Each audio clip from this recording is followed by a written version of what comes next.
sesepuh dan tokoh Muhammadiyah Getas Rabi, Pak Haji Heri Siswanto, Pak Kiai Kholik, dan juga Pak Ketua Ranting Muhammadiyah Getas Rabi, Pak Kepala Desa Kaliwungu, dan ini yang tentu saja Sohibul Hajat pada acara hari ini, Ibu Hajah Kartinah, didampingi oleh Ibu Hajah Sofia dan Ibu Hajah Sri Murti, dan iya iki sing bener iki.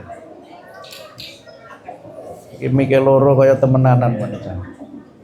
Dan Bapak-bapak dan Ibu-ibu guru di Darussalam Education Center serta seluruh hadirin dan hadirat yang berbahagia. Alhamdulillah, syukurillah, marilah kita bersama-sama senantiasa bersyukur atas nikmat Allah yang terlimpahkan kepada kita, terutama nikmat iman, nikmat Islam, dan sehat walafiat. Alhamdulillah, pada sore hari ini kita sekalian dapat bersama-sama menghadiri acara buka bersama, sekaligus juga tadi ada acara santunan yang disampaikan oleh Takmir Masjid Hajah Kartinah, Pak Nurul Zaman. Mudah-mudahan bermanfaat dan barokah. Ini kalau ceramah terus ada hujan itu kayaknya lebih konsentrasi ke hujan daripada ceramahnya. Juga kalau sudah sore begini, dah wis meh buka begini juga saya kira bau makanan berbuka itu lebih menarik daripada ceramah saya juga. Karena itu tadi saya ngecek jadwal itu Maghrib Kudus itu jam 17.55. Nah, berarti kira-kira ada waktu setengah jam. Setengah jam itu kalau saya ceramah di TV itu hitungannya lama, apalagi tidak ada iklan, lama. Kalau di TV biasanya dipotong-potong begitu. Nah, saya ingin menyampaikan beberapa hal yang terkait dengan nuzulul Quran supaya kelihatan ilmiah begitu. Ada tinjauan sejarah, ada nanti tinjauan pendidikan, dan tinjauan ibadah. Nah, ini kayak 30 menit berarti masing-masing 10-an menit. Yang pertama, nuzulul Quran itu secara bahasa artinya turunnya Al-Quran. Yang kalau kita lihat dari sisi prosesnya, turunnya Al-Quran itu ada 3 proses. Proses pertama adalah turunnya Al-Quran dari Sidratul Muntaha ke langit dunia. Min Sidratil Muntaha ila sama'id dunya. Nah, turunnya Al-Quran yang pertama ini secara sekaligus makbrek gitu, lengkap 30 juz seperti yang kita punya sekarang ini, juga dengan susunan dan juga dengan urutan seperti yang kita miliki sekarang ini. Nah, proses turunnya Al-Quran yang pertama ini menurut para ahli tafsir disebut dengan Lailatul Qadar. Itu yang dijelaskan di dalam surah Al-Qadar, Inna anzalnahu fi Lailatul Qadar. Ayatnya panjang, tapi saya potong sampai di situ saja. Sesungguhnya kami menurunkan Al-Quran pada malam Qadar atau malam kemuliaan. Nah, yang kedua adalah turunnya Al-Quran minas sama'id dunya ila Rasulillah Muhammad sallallahu alaihi wasallam. Turunnya Al-Quran dari langit dunia kepada Nabi Muhammad sallallahu alaihi wasallam. Nah, proses yang kedua ini turunnya berangsur-angsur, tidak sekaligus. Orang makbrek, berangsur-angsur dan juga tidak berurutan. Menurut para ahli tafsir, para ahli sejarah juga, ayat yang pertama kali diturunkan dalam proses yang kedua ini adalah surat Al-Alaq ayat 1 sampai dengan 5. Siapa yang hafal ini? Ada yang hafal? Kalau ada yang hafal tak kasih hadiah 100.000. Nah, siapa yang hafal? Ayo. Siapa? Ayo. Temenan loh ini. Siapa yang berani? Ayo. Ayo.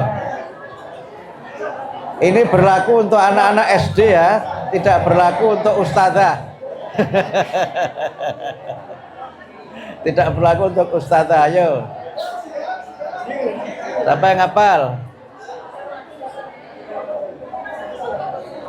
Ora ono, ora payu berarti duitku iki.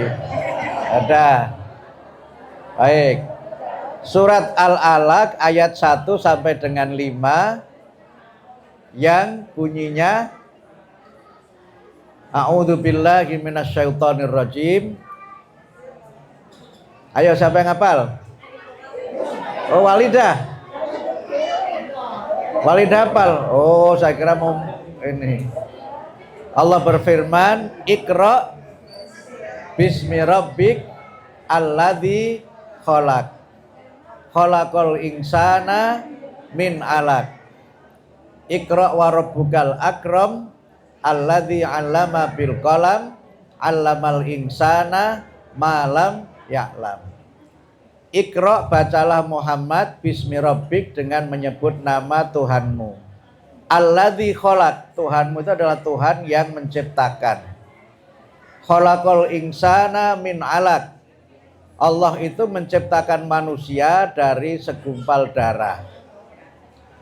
Iqra wa rabbukal akram, dan bacalah Muhammad, sesungguhnya Tuhanmu itu adalah Tuhan yang maha mulia. Alladzi 'allama bil qalam, yang mengajarkan manusia dengan pena. Allamal insana malam ya'lam, mengajarkan manusia apa yang mereka belum mengetahui sebelumnya. Surat Al-Alaq itu kalau kita baca di dalam Al-Quran itu surat yang ke-96. Nanti kita bahas mengapa yang diturunkan kok surat Al-Alaq tidak Al-Fatihah. Dan Al-Fatihah itu surat yang pertama kan Al-Fatihah. Kemudian Al-Baqarah, seterusnya sampai terakhir surat An-Nas. Prosesnya itu berangsur-angsur. Tadi turun 5 ayat. Ada yang turun sekaligus satu surat. Nah, surat Yusuf. Surat Yusuf itu jumlah ayatnya 111, surat yang ke-12. Itu turun sekaligus sak surat. Tapi ada yang turun satu lafaz. Turun satu lafaz. Ini kita bisa baca dalam surah Al-Baqarah ayat 187. Ini rangkaian ayat-ayat tentang puasa. Dan itu juga turunnya tidak langsung dari Al-Baqarah 183 sampai 187, tidak turun sekaligus. Turunnya itu bertahap. Termasuk yang mau saya ceritakan ini. Di dalam surat Al-Baqarah 187 disebutkan, Kulu washrobu hatta yatabayyana lakumul khaytul abyadu minal khaytil aswad. Sampai di situ dulu ayatnya itu turunnya. Makan dan minumlah kamu sehingga jelas bagi kamu hatta yatabayyana lakum khaytul abyadu minal khaytil aswad. Benang putih dari benang merah. Nah, ceritanya ada sahabat yang ketika tidur setelah ayat ini turun itu nyekeli, memegang benang itu, nyekeli bola. Dia pegang benang putih di tangan kanan, benang hitam di tangan kiri. Nah, ketika kemudian sampai pagi, kok benangnya nggak berubah. Lalu sahabat ini mengadu kepada Nabi, Nabi ini kapan saya puasa ini kok nggak berubah benangnya ini. kemudian turun ayat minal fajr. Yang dimaksud dengan jelas bagimu benang hitam dan benang putih itu adalah waktu fajar. Waktu di mana kita bisa membedakan, melihat warna dengan jelas karena cahayanya sudah terang. Jadi hanya turun satu lafaz minal fajr gitu aja. Nah, kemudian disambung ayat nanti turun lagi tsumma atimus syiyama ilal lail. Kemudian kamu sempurnakan puasa itu sampai malam. Malam itu maksudnya adalah waktu di mana matahari sudah terbenam dan sudah gelap. Sudah gelap. Kalau sengenge ketoke wis apa Pak? Terbenam niku apa basane? Wis mendelep. Tapi sing ngintip-ngintip, nah, itu berarti belum masuk waktu maghrib. Nah, jadi ada yang begitu, ada yang turun karena ada pertanyaan. Nah, orang-orang itu pada zaman Nabi kan suka tanya. Misalnya mereka tanya tentang bulan sabit. Yas'alunaka anil ahillah. Jadi orang-orang itu tanya tentang bulan sabit. Nah, ketika Nabi ditanya itu, tidak langsung menjawab. Kemudian diturunkan ayat Qul hiya mawaqitu linnasi wal hajj. Jawab Muhammad, bulan sabit itu adalah pertanda waktu bagi manusia dan pertanda dimulainya, dilaksanakannya ibadah haji. Ada juga yang tanya tentang ruh. Orang-orang kafir itu kan ingin menunjukkan Nabi Muhammad itu tidak bisa menjawab. Dan ingin membuktikan Quran itu apakah betul dari Allah atau buatan Muhammad. Nah, orang-orang kafir itu kulaan pertanyaan kepada orang-orang Yahudi. Ajari saya dong pertanyaan yang kalau saya tanya Nabi Muhammad itu tidak bisa menjawab.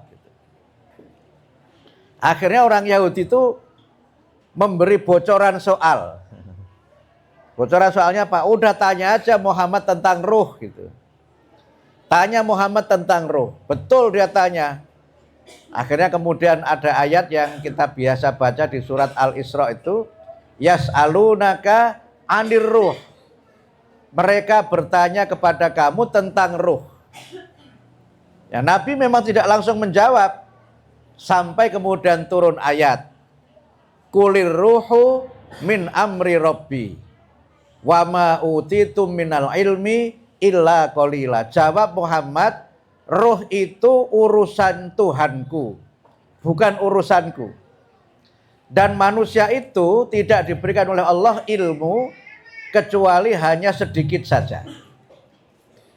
Nah, penjelasan ilmu kecuali hanya sedikit saja itu menurut para ahli tafsir maknanya ada dua. Yang pertama ada yang berpendapat ilmu manusia tentang roh itu sangat sedikit sehingga mereka tidak mengerti. Sampai sekarang pun masih menjadi misteri.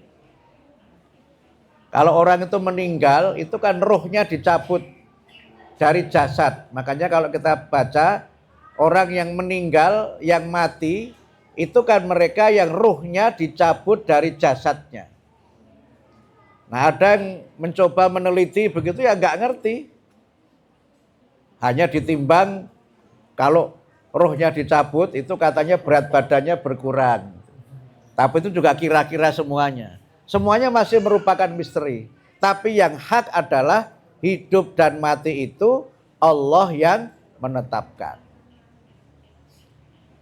Ada menafsirkan yang kedua, wa ma utitu minal ilmi illa qalila, itu maknanya ilmu manusia dibandingkan dengan ilmunya Allah itu sangat sedikit. Orano sak keprete nek cara kudus nggih. Orano sak keprete. Oh, sekuku ireng, sak upil. Wong ilmune orano sak keprete wae kok sombong. Misalnya ini, etok-etoke saya jadi profesor. Profesor itu kan etok-etoke pinter gitu. Etok-etoke pinter. Nek nang kampus iku mahasiswa nek profesor iku do wedi. Kadang-kadang kalau sudah profesor itu malah lali jenenge Pak Subur. Karena kalau profesor dipanggilnya tuh, nama saya kan Mukti kan, itu manggilnya bukan Mukti, Prof. Gimana Prof? Gitu. Awal-awal saya kaget juga pas profesor anyar-anyaran itu. Loh, sopo musing diundang? Ternyata yang dipanggil saya. Anak profesor oke, sing noleh akeh. Edok-edok ini ku pinter.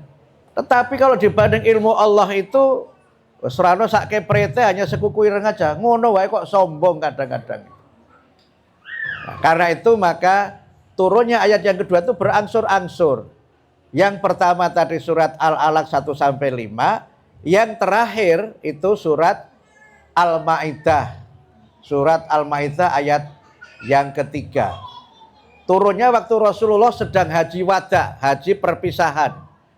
Jadi Rasulullah itu hajinya cuma sekali, umroh itu 3 kali. Itu pun hajinya menjelang beliau wafat, makanya namanya haji wada, perpisahan. Pada saat beliau sedang di Arafah itu, turunlah ayat Al-Yauma akmaltu lakum dinakum wa atmamtu alaikum nikmati wa raditu lakumul Islam madina. Ketika Rasulullah membacakan ayat itu, para sahabat itu nangis. Kenapa nangis? Para sahabat sudah menangkap sinyal bahwa kalau tugas Rasulullah sudah sempurna, berarti Rasulullah sudah mendekati wafat. Nah, tapi ini tidak saya perpanjang ceritanya karena agak sedih. Turunnya itu ada yang menyebut 23 tahun.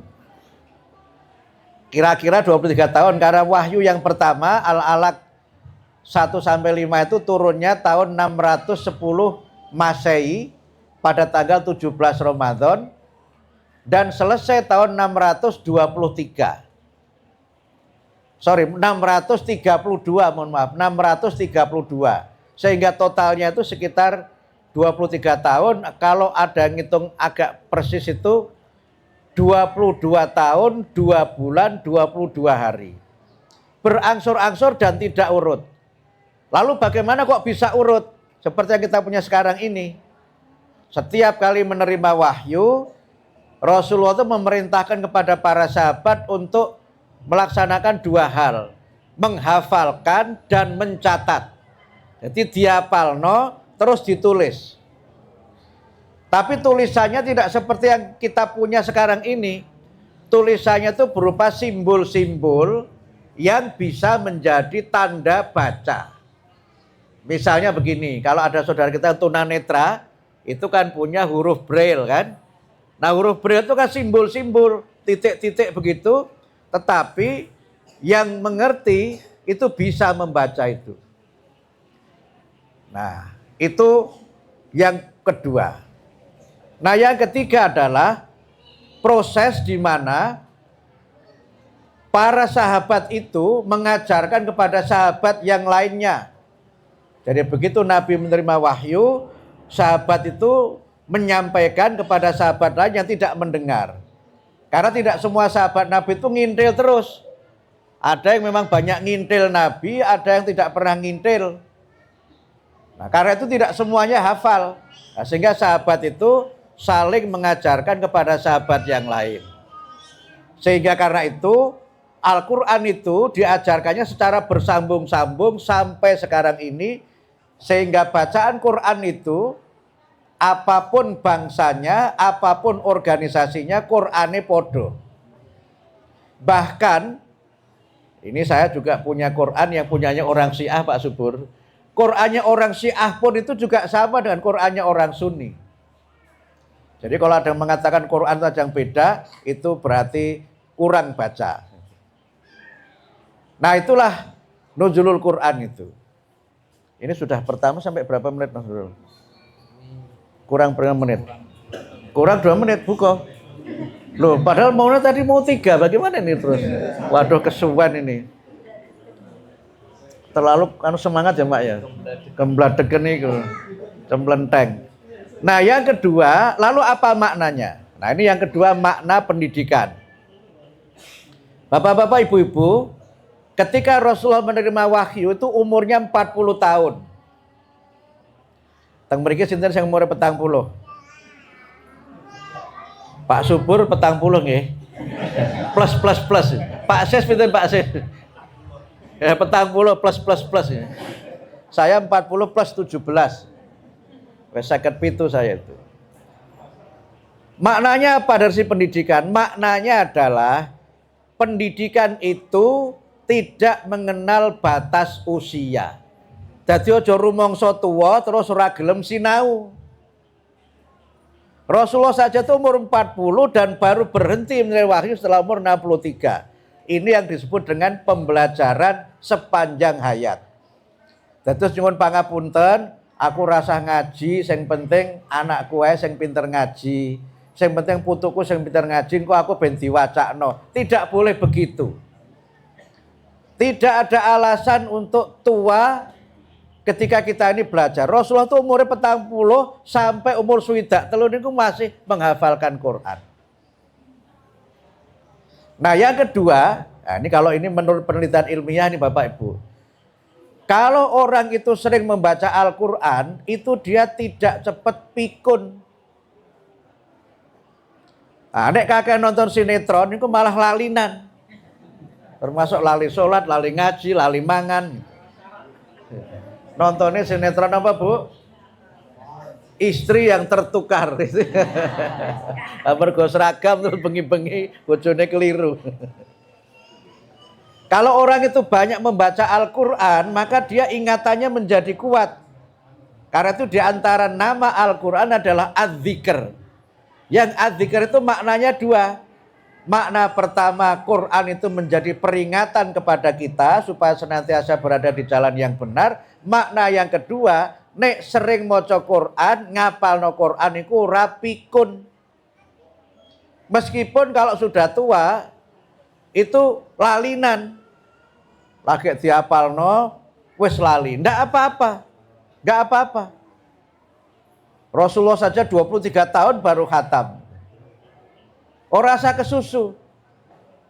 Ndak usah buru-buru. Dan kalau baca itu dibaca yang tartil, warattalnahu tartila.